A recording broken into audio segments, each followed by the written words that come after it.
So good morning, everyone, and thank you for joining us for the January 1st Friday webinar. We are very excited to have a presentation by current NWACUHO President Janie Sacco from St. Martin's University. Her presentation is titled Supervisory Strategies for Mid-Level Managers. Today's webinar will be a bit different because the presentation was pre-recorded for today's viewing. Janie will be joining us later on via the chat box because she has a previous commitment, but she can join us to answer questions just about at the end of the presentation. Please feel free to type any questions you have into the chat box so Janie can answer the questions when she arrives. Before you log off, don't forget to fill out the first Friday webinar evaluation for this session. I'll be posting a link to that later on at the end of the webinar. And finally, don't forget to keep yourselves muted for the duration of the webinar. That way everyone can hear Janie's presentation clearly. I'll be playing it off of my computer, so I'll also be playing with the audio a little bit if there's any problems. Please as well send messages in the chat if there is any concerns or anything like that with the audio. And so as well, we had a bit of an odd issue with the captions that we had put on. Were glitching when we recorded the presentation. So please feel free to put your own captions on. There are some there, but they're just slow, unfortunately. So please feel free to turn on your own captions, which is at the bottom of the Google Hangouts screen there. With that, I will get going, and please put any questions you have into the chat box for when Janie arrives close to the end of the presentation. Thanks so much. Good morning, everyone. Thank you so much for joining us for this first Friday webinar. My name is Janie Sacco, and I am so excited to present to you all today on the topic of managing from the middle. I'll be going over some supervisory strategies for mid-level managers. So before we get into the meat of the presentation, one thing I want folks to consider as you're watching is do a little bit of reflection for yourself. So I'm going to go over some strategies, tips, tricks that I've learned over my time. I'll provide some resources at the end where you can go for some more additional professional development, whether you have a few minutes or more time you want to dedicate to this. I hope those resources will be helpful to you. But in the interim, if you could think about, over the course of this presentation, a time in your career where you were at the same time doing these three following things: receiving instructions from a supervisor, providing supervision, performance management for supervisees, and needing to maintain a relationship with a campus partner or peer within the department. So this is something you could be doing now as a mid-level manager, maybe something you have experience in working on a collaborative project as an entry-level professional, or something that you did when you were a graduate student. So at any point in your career, if you can just think and reflect on a time when you were doing those three things simultaneously, and think for yourself as you go through this presentation, what happened and how you manage that. What you might find as you do this reflection and engage with it is that there are some things I'm talking about that connect or resonate with your experience. And you might also find some things that maybe are new insights you haven't thought of before. So a little about me. So I didn't do my introduction at the beginning, but I want to do it now. So I want to give you a little bit of context on my professional journey and how I ended up at a mid-level position in my current institution. So I started out as a resident assistant. When I was an undergraduate student, I worked in a small learning community, globally based floor, and I also worked in our office doing housing operations and information database entry. So that was the start of my time at student affairs. I then got really engaged, really excited for it. I decided to apply to grad school and was accepted to Loyola University of Chicago, where I went to be the assistant director of housing there. Or assistant resident director of housing, I should say. And in that time, I was a graduate student supervised by a full-time entry-level professional, and it was a very great experience. Really made me fall in love with housing as a field and the educational opportunities we can provide our students.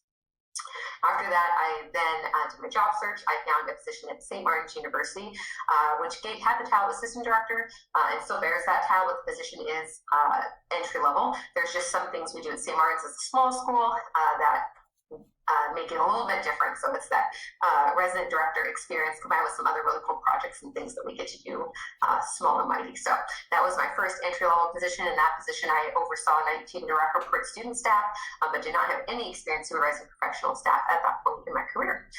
During my time at St. Martin's University, I got to grow in the position.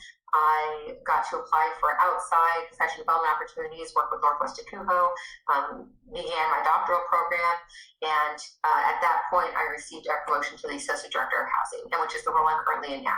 So as the Associate Director of St. Lawrence University, I oversee the live-in staff that we have, our Housing Operations Manager, which is a part-time graduate student position, and then I currently do not directly oversee any student staff, but I do oversee all of the student supervision in our department on a larger scale, which is about 40 to 50 students.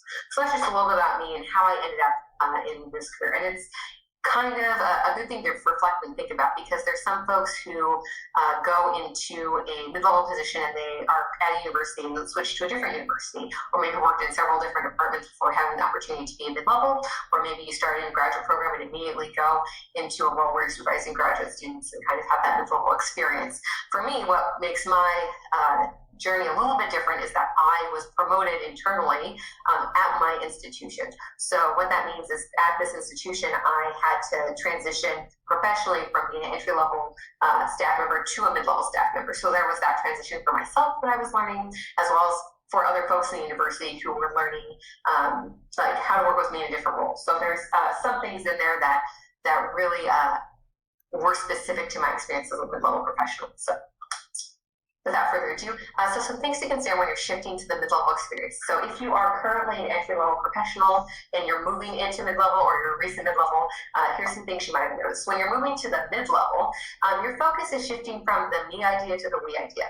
And what I mean by that is that a lot of times in entry-level positions, we're able to work on our own specific projects within our area. So for me, for example, as an assistant director, I was mainly focused on my area, which was an every year community. Now, I did have the opportunity to work on department initiatives and certainly work on more wide-scale things for the department as a whole, but realistically, my expertise and focus was working with students and responding to students within my specific area. So I was largely concerned about how my area was functioning in relation to the department. When you move to a mid-level position, you start to get to that we mentality. Instead of focusing on a specific area of the department, or looking at a specific call community or area or initiative, you start to focus more towards the department-wide approach. So thinking about, okay, how do we succeed as a department? What things need to be aligned across all folks, all professional staff? And that can be quite a jarring experience, because you're used to being able to make decisions yourself usually. You have a little more autonomy. I'll give an example. I was working at Loyola University. We had closing. We had about 20 different full-time staff members, 11 different residential areas. So for closing, we had general guidelines for how we were supposed to close, but I was mostly concerned about how my area would close, right, and what the houses would look like for us. I didn't think about the large-scale impact of facilities, repairs, move-out traffic, things like that were not in my area to think about. That was more of a department-wide. Our associate director of facilities did that work. So that's what I mean by that shift we're focusing on. Another thing to consider as mid-level managers, in addition from shifting that focus from the me to we, is that we're also facilitating change a lot of the time. So oftentimes change is top-down. There's a lot of different approaches to change, but often in universities, it's a top-down approach. Someone tells you this change is being enacted, and as a mid-level, you help facilitate that change. And it's important to be able to understand the vision of your supervisor and how much independence you have to enact that change. So an example here is that we recently shifted to a residential education curriculum, which was a really great experience, has been a really great experience for our students. And with that, I had to have a really good conversation with my supervisor to understand, when I was facilitating that change, what things he wanted to see as part of the vision for the department, right? And what things I could finesse or nuance based on what I knew about residential curriculum to make it a positive change, and how much feedback I should be looking for my direct reports to really facilitate that change. And the thing to consider when you're doing change management work is that you might have a top-down priority, but you want to make sure you're doing as much as possible to get some of that automatic feedback, so that way you can facilitate change that works within the department. So you kind of, as a mid-level, are sitting with this whole picture of change and what that looks like. In some cases, you might be starting on initiatives and you might have more autonomy, but it's really important to have that idea of what you can do to enact change, what is within your scope, and what you really need to reach out to stakeholders outside and inside your department for. The other thing along with that is a lot of things that we're doing as mid-levels, communicate messages through various levels of the organization. So some folks in higher education operate with a very flat level organization. There might be an organizational hierarchy, but realistically you operate very collaboratively, very flatly, and don't really delineate to levels of leadership. Other organizations are different, are very hierarchical, and that might be a bigger organization, right? And so you need that hierarchical level, and you need that structure to be able to function well. And so it's really important to know what type of organization you're working with. Are you working in an organization that has a high level of hierarchy, or are you working in a more flat organization, or are you working for an organization that appears flat, but really, there is a bit of hierarchy and a little bit of politics that goes into that. And the reason I mention this and why it's important to note this in the middle where you're communicating messages through those various levels is because often it can feel like a game of telephone. We have that experience where it's like, oh, my director said we need to do this, and then you go and you report that out to your staff, and your staff says, well, why are we doing this? Or staff hear you and they say this sounds great, and then they get information from their resident assistants or other students and supervisors who then have these concerns. So you're kind of going back and forth communicating those messages. And I think that it can happen at the entry level, but it tends to happen more often at the mid level and becomes part of the day-to-day. Again, going along with that, one of the other things that we're doing is simultaneously managing skills. So we're doing upward management, we're managing down or managing our supervisees, and then we're managing all around. We're connecting with campus partners, stakeholders of various different community partners, and you're balancing all these three things consistently. I can speak to my own experience at the entry level. A lot of the work I did was managing my supervisees, managing my student staff. Sometimes when I would do my one-on-one meetings with my director at the time, I would do a little bit of managing up, but mostly my day-to-day was that managing down piece, or that management of people. And then occasionally I would have the opportunity to work with campus partners, and we do a bit of that all-around stakeholder management.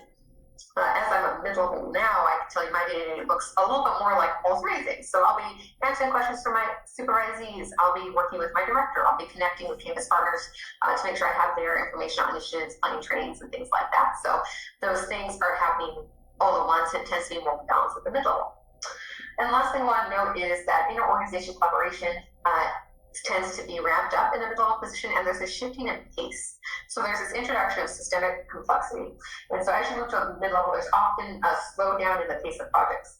Things that you could do in a shorter timetable take longer as you involve more folks in what you're doing. And this is a good thing, right? So as an RD, I oversaw all opening for my area. And while the university followed the system, I had a lot of autonomy in my own process about what bringing presence in the hall looked like, what movement looked like in my specific area. I determined how paperwork was stored, trained my staff to follow up and continue their report. And I can make changes in my area with the approval from my direct supervisor if you're willing to consider outside organizations such as orientation, our diversity office, or other international programs or other departments and how they integrate with our movement. As an associate director, I now oversee the entire hall opening process, and that requires me to work with campus life, facilities, public safety, department partners that have early movement, such as the diversity office I spoke of earlier, and our international student offices, and a lot of other stakeholders. And because of that, my pace has slowed down, right? There's that complexity in the system. It becomes a more teased out process where there's more things that I need to consider. And any changes that I make have to be communicated to all folks, and there has to be some buy-in as well. And so then that information has to be submitted to supervisees. So a great example of this is I oversee summer conferences as part of my work, and we had a question from some of our summer conference groups if they could bump up their move or delay their move out of their conference groups and what that looked like. And I initially came back and I said no. And then what I realized is I need to explain why. So I connected with that mid-level manager in that department and really walked them through, like, it seems like you're making a simple ask to add 2 days on to your conference program, but here's the 7 other departments that have movements that'll be impacted if your students stay late. And then they also were really on the same page with me and understand that complexity that went into that. So problems become more complicated, I think, but that's a good thing, right? Because you have a more complex, more comprehensive process. So these are 5 things to consider when we're looking at shifting to the mid-level. So whether you are looking at shifting to a mid-level position, these are some things to consider and think about how your current experience speaks to that. If you're currently mid-level, thinking about how do you use these skills, or how do you see this reflected in your work. Going off of that, I want to touch on the mid-level mindset. So this kind of echoes a bit about what I was talking about earlier, but I think that one of the things you can do is separate your work as a mid-level into 4 quadrants. So as you're developing your own professional development plan or thinking about how you operate as a mid-level professional, it's really great to think about these 4 things and how you work in those areas. And those things include supervisor priorities, what things are you working on behalf of your director or your direct supervisor that you're enacting to the department, peer collaboration, what opportunities do you have to engage with peers?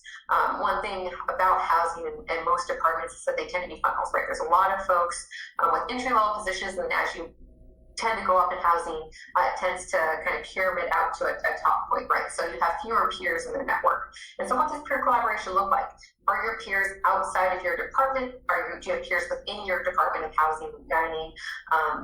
Are you maybe a solo operation, right? So you are a smaller institution, and so there's really just you. And so if you want to peer, you kind of have to go and put yourself out there. And that's really important to note, and especially as you're developing your own professional development plan, thinking about where those peer collaboration opportunities lie, and if that's truly someone who is your peer. I think one of the benefits of being intro professional, one thing I appreciated was I had loads of folks I could work with who had my same position, and so I could bounce things off them. I got a lot of great ideas. Got to work with folks a lot, often at the time, and we were at the same level, so we can have those like kind of peer-to-peer conversations, those informal conversations. As a mid-level, it can be a little bit isolating, or you can start to have that feeling. It's like really you're having to go outside of your department to find peers who might have similar experiences, and you can have those professional development informal conversations with. Or if you get even higher, you might have to go outside of your university. You might be one of the onlys in your department and in your focus area, so you might need to go out to like a professional network and connect with folks in that way. In addition to thinking about peer collaboration, what that looks like, you also, one of the things that should be in your mindset that you consistently think about is your direct report needs, right? So what do your supervisors need from you? How can you be the supervisor that helps them grow and develop so that they can become mid-level professionals, get to their next step? And then your personal career goals. I think sometimes with those first 3 quadrants about supervision, peer collaboration, and direct report needs, sometimes you can get lost in the day-to-day, right? And so you're lose sight of your own personal career goals and what you want to do. So for is this mid-level position you have, what you want to be doing for the next 5 to 10 years? Do you have enough to continue to push you and help you grow? Or do you really need to be looking at a timeline? Like, is this a 3 to 5 year position for you and you're really looking to continue to move up? Or are you looking to make another lateral move? Now, these are all things to revisit. I recommend, if you're making a professional development plan, to revisit 3 to 4 times a year. I think sometimes we get really excited, I know I do, write these professional development plans, have them out and think, okay, these are the things I'm going to work on, and then you get caught up in all the things that happen in housing, right? The on-call crisis response, the programming or educational development that you're doing, the day-to-day operations, and other things that just seem to pop up as you try and wear many hats. And the professional development plans, the personal career goals can go to the wayside, and then you're not looking at it again until your next evaluation that's with your supervisor. So it's really important to think about that quadrant specifically and really think of ways to put that at the forefront of your mind, because I think it adjusts and changes how you work with the other 3. To give an example, our one thing we're working at our school is getting more opportunities through human resources to do some supervision training. There's a lot of training at our school for how to supervise student staff, not as much for how to supervise professional staff, just because of the nature of the university. We're quite small, so we don't have as many opportunities for that. And so I, as a professional, am very cognizant that for my own professional development, I want to make sure I'm getting the tools I need to supervise professional staff. And so I consistently look for ways that I can get that experience. So those are some things to consider. And you want to consider, as you're looking at this middle mindset, some skills that you might have. So again, thinking systemically, being resilient, communicating, influence, learning, agility, and self-awareness. Those are just 6 things that have come up across different articles that I've read about mid-level leading. And so I'll say those 6 things again. So that's thinking and acting systemically. So that's systematic, complex change, being resilient, resiliency, communication, which I touched on a few times and will continue to do so throughout the presentation, influence, so what is your autonomy, what can you influence, what are things that you are simply shepherding versus what are things you're having an active role in influencing, your learning agility, ability to adapt and to learn to a new environment, and then general self-awareness, how aware are you of how you approach tasks and what that looks like. So to make this a bit more tangible, I've kind of done a bit of research throughout my time here, moving into the mid-level position myself. So over the past 3 years, I've been looking at different skills that mid-level managers can gain. And so here are the 5 that I see most mentioned in what I take in. So one thing that is mentioned quite often is communication skills. And so across multiple articles and resources, this pops up. This talks about how written and oral communication is important and being as clear as possible so things don't get lost when we get a telephone. One thing I like to do is I really encourage folks to simplify what they're doing with training. You should be able to, for 1 hour training, think about your thesis, right? If you had to say one sentence, what is this training about? You're able to do it. So for example, for this presentation, my thesis would be that folks who attend this session will be able to walk away with skills for the mid-level that they could practically apply. So you really want to have a clear mission for what you're doing. If you can simplify your ideas down to that, you have a much higher chance of communicating something well. And making sure that folks that are implementing the change for you, so if you are working on change, entry-level professionals should also be able to give you back that thesis, right? RAs, student staff should be able to give you back that thesis. One of the changes that we made on our campus with our office assistants actually is how they sort mail. And I worked with my operations manager to communicate to her why that was an issue. She then met with the students directly and had that training. And office assistants at the end were able to explain to me why we're making that change. And that to me is a really good indicator of successful communication. Something that I didn't have a direct part in, but helped inform, was able to be communicated back to me. So working on communication skills is really key. The ability to delegate. Holy heck, delegate. That's a massive skill as a middle manager. Because here's the thing, y'all, everyone who is on this call, like in this session right now, or listening to it later, I can tell you that you are an awesome professional. Like, if I give you a task, I'm confident that you'll be able to do it. I just know that folks in general are really good at doing things. So if you see a project, you can hop on it, do it on your own. But as a mid-level manager, like if you start to do that, you start to gobble up your own time with all these projects, you're doing it as a service not only to yourself and your department, but also to your supervisees, right? It can be really easy for you to say, like, oh, I did this in my previous position, I've done this for X number of years, I'm just going to go ahead and take on this project. But by not delegating, not only do you really spread yourself quite thin, you also don't give people the opportunity. As you look at your workload, your project workload, look at what you need to do, what is good for your personal career development, again, going back to that MidLevel mindset, what's good for that, and what can you have someone else do? I mean, of course you can do everything, but that doesn't mean you should. Right, in the same way that you would hope your supervisor gives you a new project, you should be giving new opportunities to your supervisees. So I highly encourage you, if you're great at delegating, awesome, but not so great at delegating, consider that. I know myself, in my first year in the mid-level profession, I took on way too much. I did not delegate as much as I should have. And I've gotten better at it over time, but it's something that is a skill that you need to develop if it's not something that's currently in your wheelhouse. The other thing that is important to note is really, as you're looking at entry-level professionals, you're doing more performance management. I really like this term. So when you shift to managing professional staff, it's a different skill set than students. Oftentimes, the supervision is a bit more complex, right? Rather than top-down instructions that you're giving to folks to enact, you're really managing performance. You're asking your supervisors questions like, do they have a professional development plan established? Do you go back to it on a regular basis? What do you do with the rock star entry-level professional on your team? And then what do you do with folks who are struggling or new to the position? So this is where concepts of performance management come into play. You should always be working with your entry-level folks or folks that you're supervising to get folks to see the bigger picture and thinking about where their talents and skills really can benefit the department. It's great to work on people's internal motivations or internal individual performance. And another way you can help manage performance is by really getting them to consider how do their skills and talents truly benefit the department. Working with supervisees, I've worked with folks who have really high passions for sustainability, and they were able to do great work with our sustainability initiatives. I have had folks who have been excellent programmers and have been able to really change our residential education curriculum. And I've had folks who who are rock stars on call, so they've changed how we train on that, how we train our students on those things. So it's really looking at where people are performing well and how that can be used to benefit the department and overall mission and vision of the institution. And at the same time, looking at people where maybe they aren't performing to the highest caliber, but like where can they continue to grow, right? What does that look like? If you give someone feedback and you don't give them any opportunities for growth, that does a disservice to the folks you're supervising.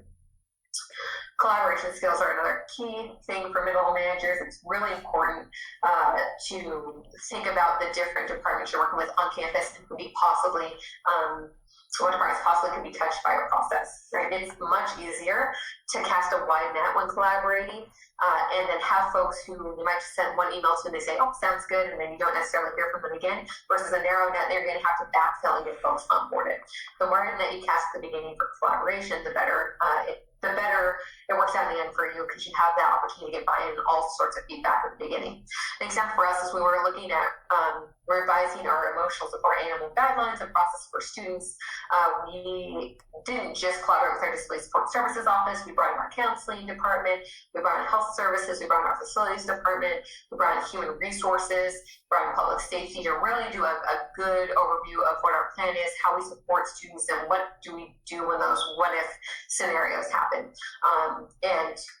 Truthfully, in that meeting, it was really great because facilities and public safety had some ideas we hadn't thought about from their perspective, but they also were very much willing to be on board with what we were doing. But by bringing them in at the beginning when we had to make changes, people were much more amenable to that, say, oh yeah, that sounds good, that makes sense based on our initial contact. So gaining those collaboration skills and really making the effort to reach out to folks in advance of casting that wide net can be very helpful. I also highly recommend completing leadership inventories on a regular basis, as it can be a great jumping off point for reflection on your own leadership style. So things like Strengths Finder, True Colors, Myers-Briggs. And I say this not as a way to box professionals in, right, but as a way to think about, oh, how do I naturally come up with problem solving? How do I naturally approach things? Where is my comfort zone, right? Because that's really important to note when you're looking at collaborating with different professionals. And the last thing, decision-making skills. And by that, I mean the ability to be able to discern when decisions can be made on your own and when there is a need for input, or when input or buy-in could be beneficial. So in some cases, I'll look at a project and say, can I make the decision on my own? Probably. Would it be better for me to reach out to another department just to make sure we're on the same page? Or better yet, talk up to my supervisor to make sure that we're thinking on the same page? Probably. I kind of find that decisions kind of fall in those three quadrants. There's something you can decision you can make on your own, a decision that you could make on your own but might be best served bouncing off someone else, or something you really do need to reach out to a larger amount of people on. And it has nothing to do with capability and everything to do with managing effectively your position. I'll say that again. Decision making and bringing in other stakeholders or bringing in supervisors has nothing to do with your own personal capability to make decisions, but again, has everything to do with the ability to manage effectively. So these are some things to consider. Okay, so I wanted to now talk a little bit more about managing up and what that looks like. When you going back to that pyramid again, as you get to the mid-level, I spoke earlier about how it starts to narrow. So I think at least when I was an entry-level professional or a grad student, there were lots of peers providing feedback. So you have maybe feedback sessions or things like that with professional staff, and you would be able to collaborate with peers and ask and say, hey, I'm seeing this from my mid-level or from my supervisor. Are you also seeing this? And then kind of having someone do a check back with you for that, right? When you're managing up, sometimes it's just you don't have that peer who also works with your supervisor who you can bounce things off with and be like, hey, this is what I'm seeing, are you seeing this too? What do you think I need to change? You might just have that one-on-one relationship. And so some things that can be helpful when you're navigating that managing up the relationship include anticipating supervisor and department needs. And so thinking about the operational calendar, I would highly encourage folks at any level to take a look at your internal operational calendar and see what's coming up in the next 6 months. Because if you look at that internal operation calendar, you know it well, you know where your department's focus is going to be. You know like where you're doing that long-term planning out and what that looks like. And it also shows a really good map initiative. I also recommend reviewing your strategic plan or conducting a SWOT analysis, a strengths, weaknesses, opportunities, and threats analysis on your department. These are all really great ways that you can not only show initiative, but also know what needs are coming up and know what your calendar is going to look like. So I'm always wary of the lull, if you will, in student affairs. There's some months where we don't necessarily have as many things happening. Movement is done. You might have programming is happening. You might have this bit of a lull before your next set of projects picks up. And in that lull, that's a really great time to reset yourself and really get familiar with those ebbs and flows of the department and what that looks like. This is also a really great thing to do if you are a middle professional who's new to an institution. So if you haven't yet had the opportunity to work in that institution for a year and you're feeling like maybe a bit lost, taking the time to really look at department resources, values, and things like that, and for what that's looked like for you can be very helpful in grounding yourself in your new institution. Communicating your professional needs is also really important. So again, what is your own professional development plan? What 3 goals do you have for the year, and what opportunities is your supervisor providing with you to meet those goals? One thing I've talked with my supervisor about is wanting to get more experience with budgeting and finance, and so I'm always really clear to communicate that, so that way I have those opportunities. So we're doing budget reviews, we're going to find money somewhere, we're looking at pay rates or things like that for our student staff. I have experience now doing those things, but the reason I do is because I asked for that, right? So you want to make sure you're communicating your professional needs to your supervisor and what you need or want to get out of the position. The other thing that you want to consider when you're managing up is how do you give and receive feedback? How do you give feedback to your supervisees? How do you give feedback to your supervisor? And are these approaches different? Should they be any different? So is your department focused on feedback? Are they formal versus informal? Are they verbal versus written? Are there natural opportunities for feedback in the department, or is it more casual? What does that look like? When you're giving and receiving feedback, one thing I noticed, or I have observed at least, and this is also something that I'm definitely guilty of, is that I'm really good at receiving feedback that's negative. Like I take that feedback and I'm just like, these are things I have to fix. I have to go back and like look at all those things to improve for next time. But I'm not so great at hearing the positive feedback. Similarly, I like to give positive and constructive feedback to my supervisees and my supervisor, but I have a hard time hearing positive feedback. And it's a conversation I had with a lot of professionals, folks I supervise, folks who are peers. It's like this mentality of you do all these things awesome. You do like 10 things that are awesome, and there's 1 or 2 things you can improve on, and it's the tendency to focus on those 2 things. And it really does a disservice to yourself when you do that, because you're not seeing the whole picture of how you're doing as a professional.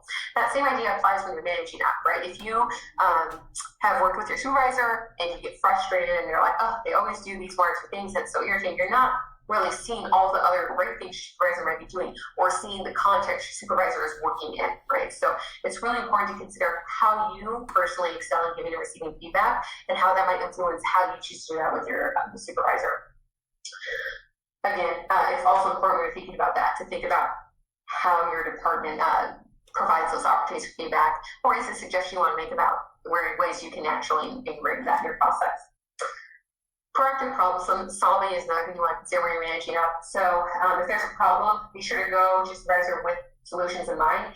No one likes a problem without a solution. No one likes to hear that there is a problem in general. We would love a world where things work out fine and there's no problems, but that's not the reality we live in. So it's also really good to be able to identify potential problems, right? So thinking about backup plans in advance. So like what happens during movement if the carts we thought were coming don't come? Like what is our backup plan? Is there anywhere else we can get things from? What happens if we have a wireless interruption with our laundry service and we have students who are mid-cycle unloads? Like what do those students do with their laundry? What does that look like? All these things are examples of proactive problem solving, right? If you have those solutions in mind in advance, you can then clearly communicate to your supervisor what's going on and have some ideas. You might also, if you use this method, come up with a variety of ideas that don't work because there's things you might not have considered, and that's okay. But what it does show is initiative, and also gives you the opportunity to practice those skills of thinking about and problem solving issues. For myself, when I go to my supervisor, I try to not go with a problem and not have any idea of what we could do to fix it. Even if I know it's not the best idea, I'll still present it. This is what I was thinking. Do you have a way to flesh that out a bit more? And so those are ways that you can approach that. And then lastly, you really want to make sure you understand your supervisor's communication style.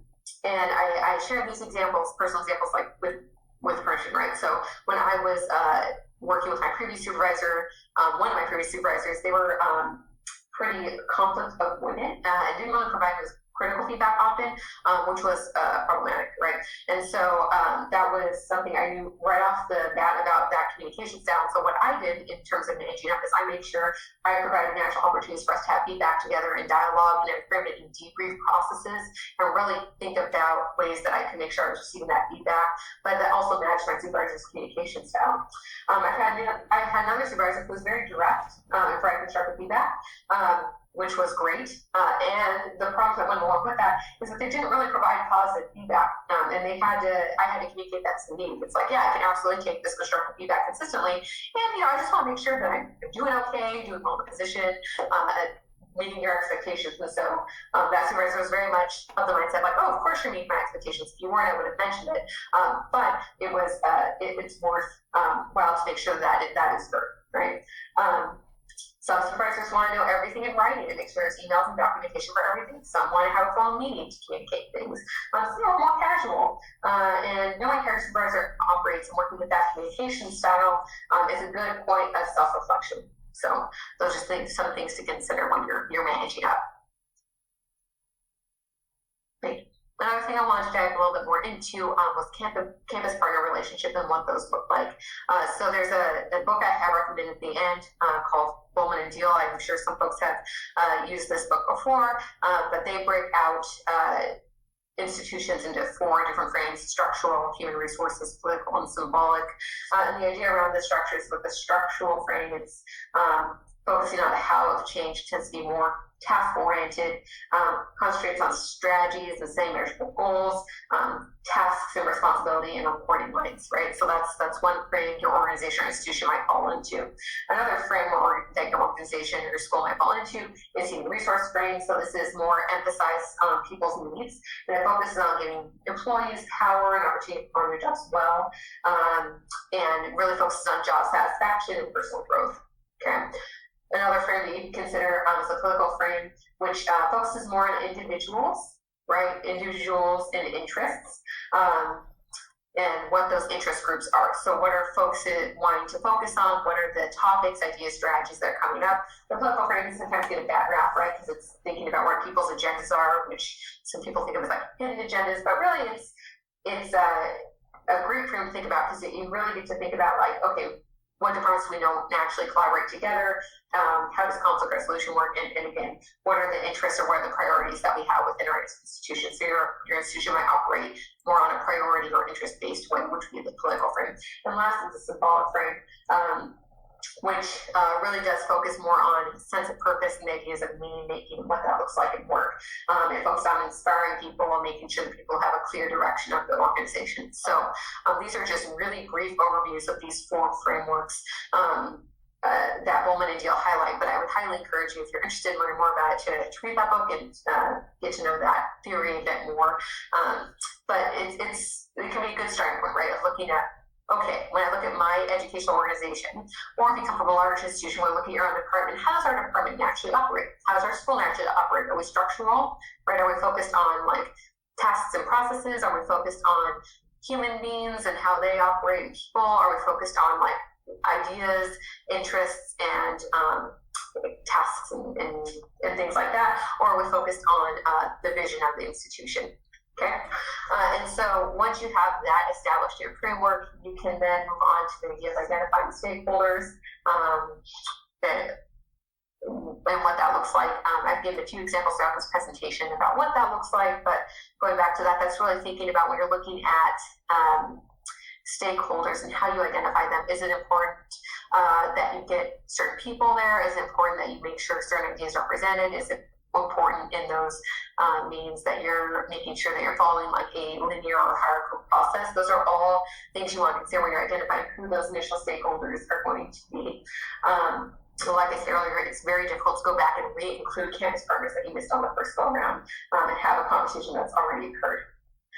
Another thing you want to think about is you might be reestablishing your professional identity with campus partners in your mobile position.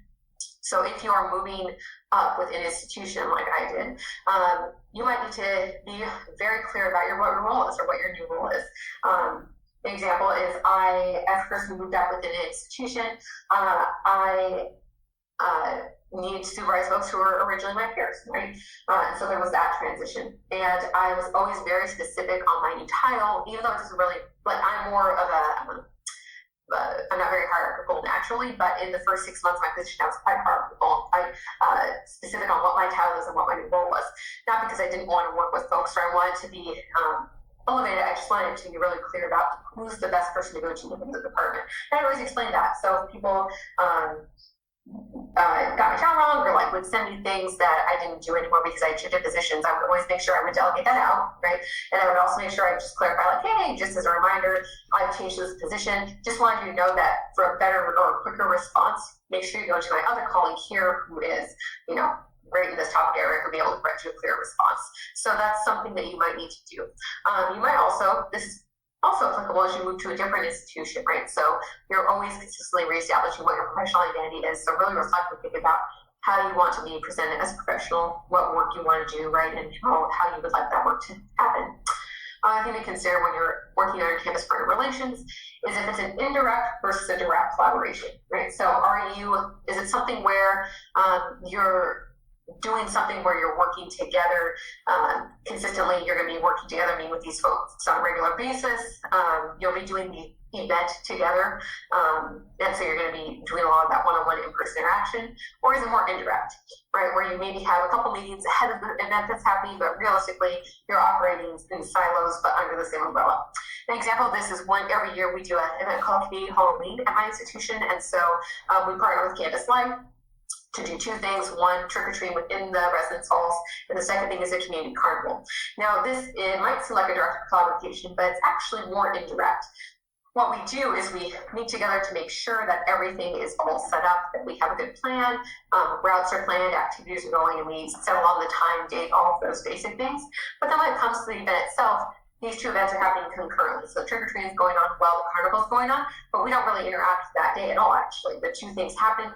We then maybe meet up at the end to just say hey to folks and thank everyone for coming and make sure that we hit everything. But really, it's more of an indirect collaboration. Whereas direct collaboration might look like something such as Movement Day, right? Where we work with admissions and they don't just show up. We go out and work with them during the assignment process, right? Making sure that students are coming for orientation. We work with our orientation department. We work with disability support services, public safety, all these stakeholders, and we're consistently working with them and we're interacting with them on the day of quite consistently. Okay. So that's a good thing to think about is when you're looking at campus partner relationships before you engage in that conversation. Is it going to be an indirect or direct collaboration, because it might change your approach and how you plan things out. And then lastly, being clear about delegating and assigning roles to everyone. So it's always, we never want to assign two people to the same thing and then leave something unassigned accidentally. So delegating and assigning roles is a really crucial part of that campus partner relation, and always doubling back on that, making sure you're talking about it in the meeting, and then also typing up and sending out those notes. I'm a huge note taker myself, so I always make sure after every meeting that we have that's a big campus partner collaboration that I am making sure it's clear like who's doing what, when, where, why, and what that looks like. And that's a really great way to help minimize any miscommunications. Great examples, I'm going to a meeting tomorrow about leadership programming university-wide, and you can bet that I'll be there taking notes and asking if someone wants me to send out what's going out after. So, yeah, things to consider. Great. Another thing I wanted to talk about, and this hits on an earlier bullet point, was talking about mid-level managers as change managers. Some different strategies for change management and what that looks like. So as you're working to manage change for your department or university, some things to consider. First thing I would say that you want to consider is a technical problem or an adaptive problem. And by that I mean, is it a technical problem in the sense that it is clearly defined, can be solved in short-term solutions, can be solved by a person or small group, and can it be solved like in the form of a training or a learning session. So example of this, the technical problem would be changing to a new software platform for room assignments. So you're doing room assignments on paper, or you're doing them with one platform that's online and you would like to change to another. That's a technical problem, right? It has a clear solution. We have a problem with how we're currently doing room assignments, and we have decided that it's based on the module, and we know this new module is better. So you have very specific steps you're going to follow to address this problem, right? It has a clear timeline, it has specific solutions that are defined, it's a quick problem, so that's a technical problem. An adaptive problem is a little harder to define, right? it's a more complex process. An example of this would be moving from a program model to a residential curriculum model. It's more long-term. It's a process that's going to take change over time. It requires a lot of buy-in. It involves a larger process. It requires a lot of systems to be changed. And it also might require folks to change their attitudes, beliefs, and behaviors. Right? So if we think that a program curriculum is the best fit for our institution, then we've been programming focused and we want to change to a residential educational curriculum model. Those are two very different ways of working with students in housing. So that's more of an adaptive problem. I hope that makes sense. If there's any questions on the differences between technical problems and adaptive problems, go ahead and type those into the chat, and I'll be sure to address those at the end of the presentation. The other thing you want to do is you want to make sure you're identifying the type of change that's happening. Is it top-down, bottom-up, or is it an externally motivated change? So I talked about how as middle managers, a lot of what we tend to deal with is top-down change, right? Our supervisor knows that we need to do something. They might decide we need to do X, Y, or Z, or it might be even higher than our direct supervisor. It might be something at the institutional level, or it might be something at the cabinet level. And so we receive this instruction to make this change happen, and then we go about making that change. Or if it's bottom up, you might receive feedback from your students or student staff or resident instructors that something needs to change. And so now you're reporting that up to your supervisor and coming up with a plan for how we address that change, right? And how people are involved in that. Or it might be completely external, like perhaps the housing or market in your area has boomed in price, and you now have significantly more students looking for housing on campus because it's a more affordable option than initially. Or you might have the converse problem that housing is really inexpensive off campus, so you're trying to figure out how to recruit and keep students on campus. These are that is a change that's completely external from your department. There's not someone making the decision, you're responding to an outside factor. So it's important to identify the type of change that's going on because it helps you understand what you need to manage and what's within your scope and what you can manage. And again, identifying stakeholders is always crucial in change management. And so if there's any questions on these three concepts, again, feel free to type those into the chat. So what I like to recommend is the change management checklist. This comes from a book on organizational development, which I have included at the end of the slides. And this really focuses on methodological planning. So when you're looking at this checklist, there are 7 different bullet points. What I would say is that the methodological planning, corporate project support, effective communication, and engaged stakeholders is the phase 1 of change management.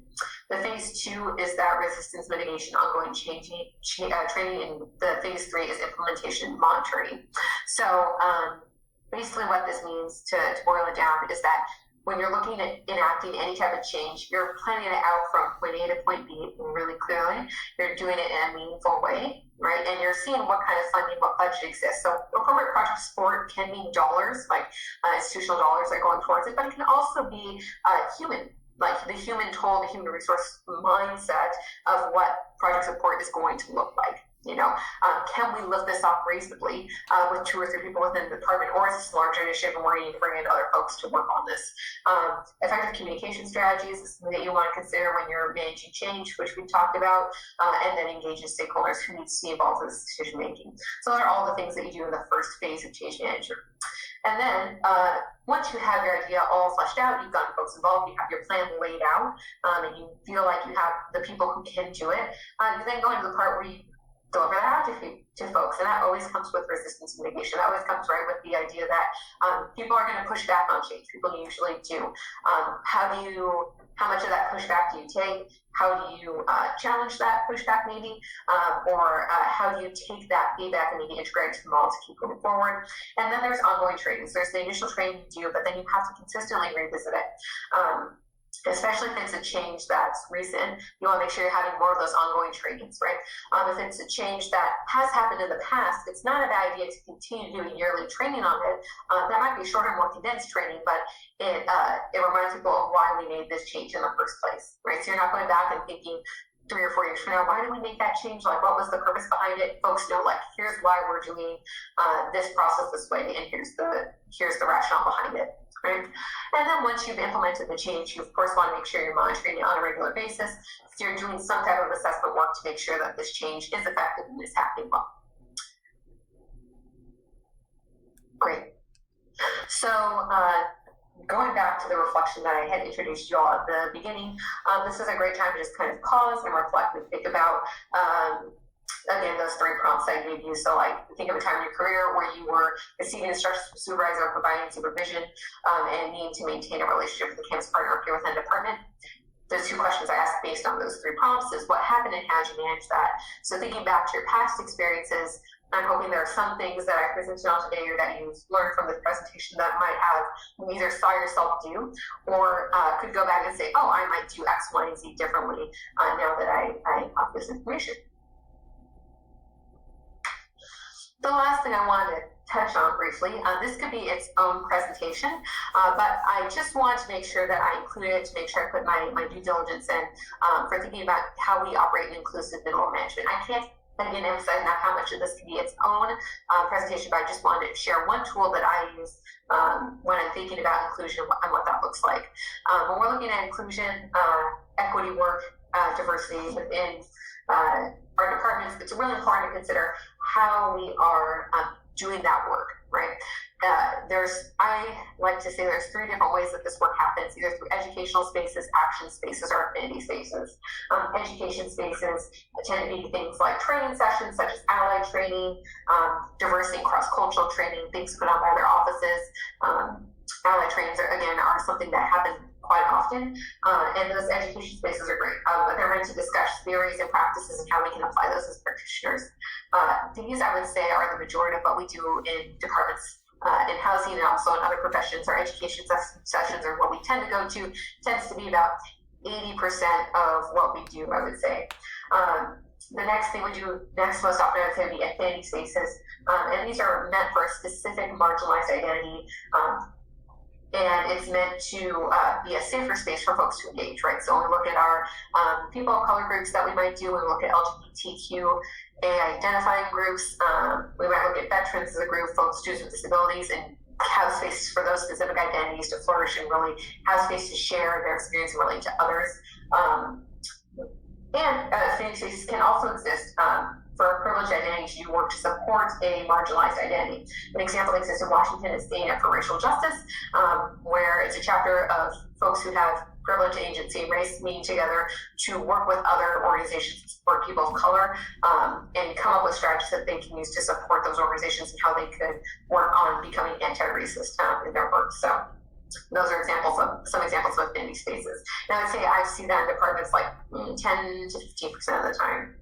And then the space they see the least, so maybe like 5% of the time, maybe a little more, is action spaces. So then used to advocate for change. And education is a byproduct of these spaces, right? But change is the main focus. And so when you look to the left side of your screen, you'll see my pyramid that I created that kind of, I hope demonstrates what I'm talking about here. The idea that education around inclusion is what we do the most work in. Sometimes we'll create affinity spaces for folks to share experiences, and then sometimes we'll have a bit of action space areas and time set aside where you can enact change. What I would advocate for as mid-level managers is to try and find ways that we can balance those, right, and get all 3 of those equitable time.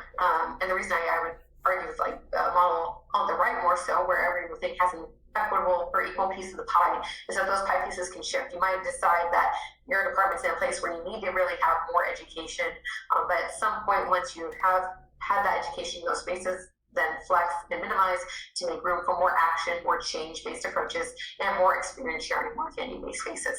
So this is one way that you can look at inclusion within your department as a mid-level manager and how you all are allocating the time and what that looks like.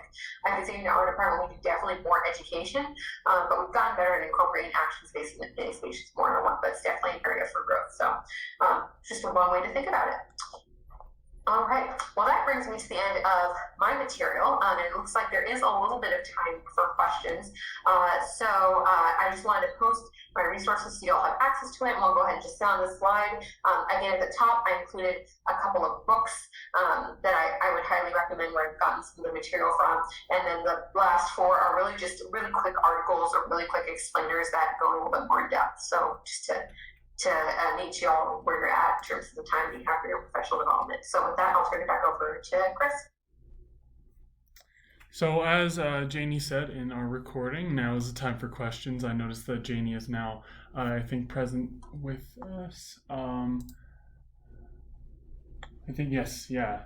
Janie's here with us. So, if you have any questions, please feel free to post in the chat there. And I know Janie will be able to answer them within the chat as well. And so, I can also read some of that out. So, there's a bit. So there's not as much dead air. So if you have any questions, please feel free to post them in the chat. And I've also posted the link to the Google form for any feedback. But I'll leave a bit of time right now for questions.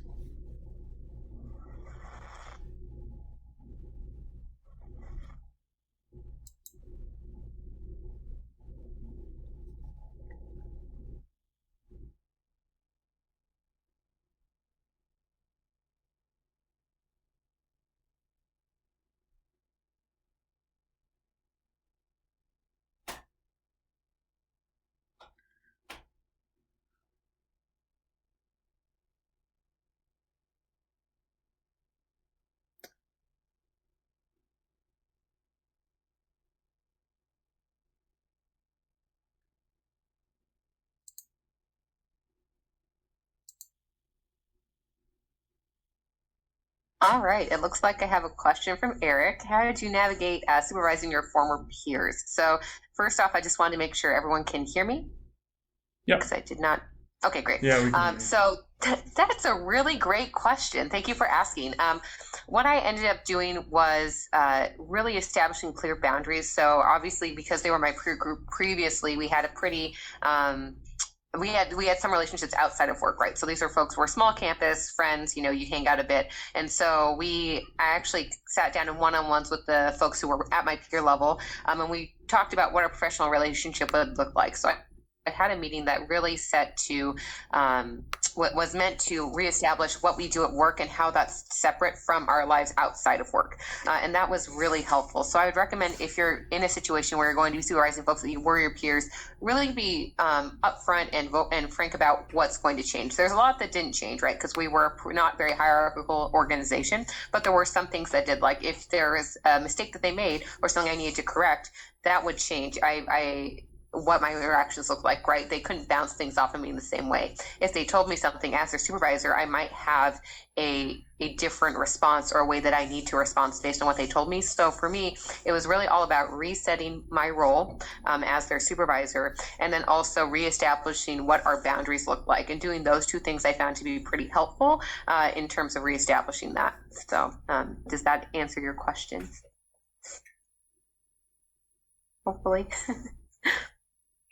Yeah, no worries. If you want to talk more offline, feel free to email me, and I can chat with you more about my experience. It was also quite quick transition, so I ended up moving from peer to supervisor within a 3-week period, and so I had to make that adjustment really quickly. So obviously that took time, and so as we were continuing to work throughout the year and the upcoming months, I just kind of had to have those gentle reminders about, hey, like, thanks for telling me this.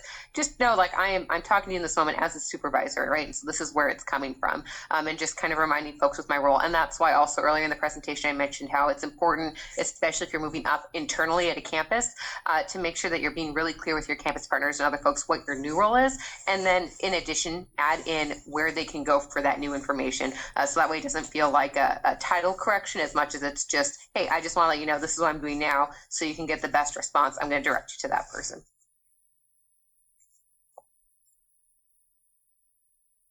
Oh, yeah, absolutely. Yeah, absolutely. Feel free to reach out to me. It's definitely a bit of a challenge, and it definitely has a flavor. I've noticed with my colleagues who've done the change at a larger institution, so mid-size or a large public, different experience than at a small. So there might be some more nuances there. Thank you for that question.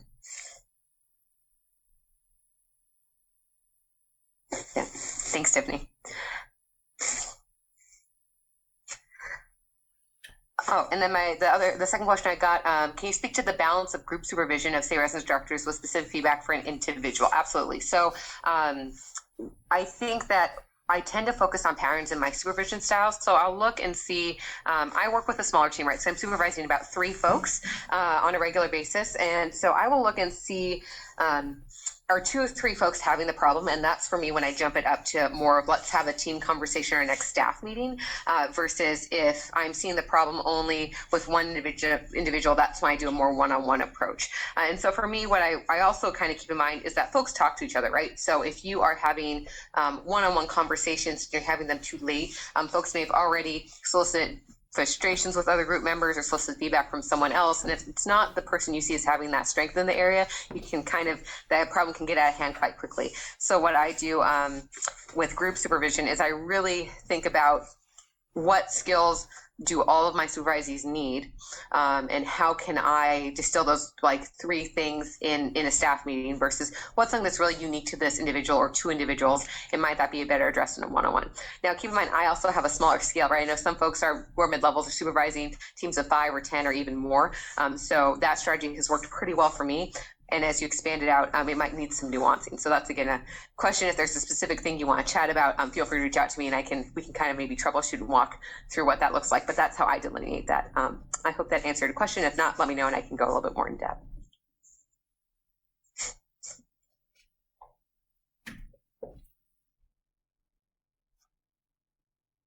Fantastic, thank you. I'm glad you all found this helpful. We want to make sure that we were doing something that was more focused on our mid-levels, because I feel like there is a lot of supervision training for entry-level folks, which is great. And then when you get to the mid-level, I definitely see it funnel up. So I'm glad folks found this helpful. Yeah, and with that, I think we're just about at kind of our time now. So I would like to thank Janie for all of her information and her excellent presentation. I know I took a lot away, and not being a mid-level manager, I still took a lot away. So I just appreciate it so much. And thank you again, Janie, as well, for being able to record earlier this week and then making some time right now to answer questions. And as Janie said, please reach out to her if you have any other questions.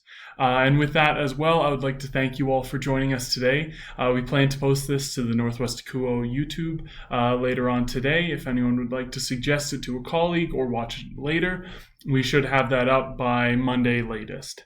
Don't forget to follow the link in the comments to fill out the First Friday webinar evaluation. Also, if you would like to present a topic, please feel free to email me to chat and or suggest a topic. My email is in the chat as well. Thank you all again for coming today, and thank you to Janie for your excellent presentation. Have a great weekend, everyone.